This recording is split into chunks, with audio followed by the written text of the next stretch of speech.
আমেরিকার সাথে উত্তেজনার মধ্যেই একাধিক বিস্ফোরণে কাঁপল ভেনেজুয়েলার রাজধানী কারাকাস। শনিবার ভোরে দেশটির আকাশে একাধিক যুদ্ধবিমানও ঢুকতে দেখা যায়। আল জাজিরা জানিয়েছে, হঠাৎ করে পরপর কয়েকটি বিস্ফোরণ ঘটলে আতঙ্ক ছড়িয়ে পড়ে কারাকাসে।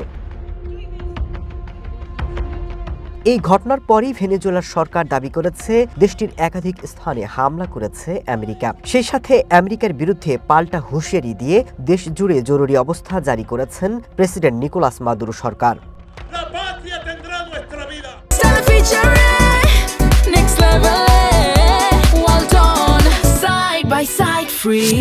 গেল কয়েক সপ্তাহ ধরে ভেনেজুয়েলাতে হামলার পরিকল্পনা করছিলেন প্রেসিডেন্ট ট্রাম্প। মাত্র কয়েকদিন আগেই আমেরিকার সাথে আলোচনায় বসতে প্রস্তুত বলেও জানিয়েছিলেন ভেনেজুয়েলার প্রেসিডেন্ট নিকোলাস মাদুরো। এরই মধ্যে দেশটিতে হামলার অভিযোগে জনমনে আতঙ্ক সৃষ্টি করেছে।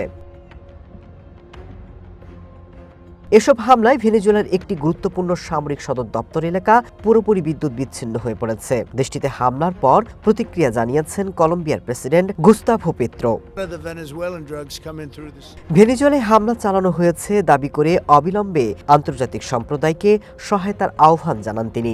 মাদক পাচার এবং তেলের উপর আমেরিকার নিষেধাজ্ঞাকে কেন্দ্র করে মাদুরো প্রশাসনের সাথে ওয়াশিংটনের সংঘাত চরমে পৌঁছায়। একের পর এক জাহাজ জব্দ, ৩০টির বেশি নৌযানে চালানো হামলায় ১১০ জনের বেশি মানুষ নিহত হয়েছে। পুয়ের্তো রিকোতে আমেরিকার সেনা এবং যুদ্ধ বিমান মোতায়েনের জবাবে ভেনেজুয়েলাতেও পাল্টা যুদ্ধের প্রস্তুতি নেওয়া হয়েছে। এখন কারাকাসের বিস্ফোরণের পর দেশ দুটির মধ্যে বড় ধরনের সংঘাতের আশঙ্কা করছেন অনেকে।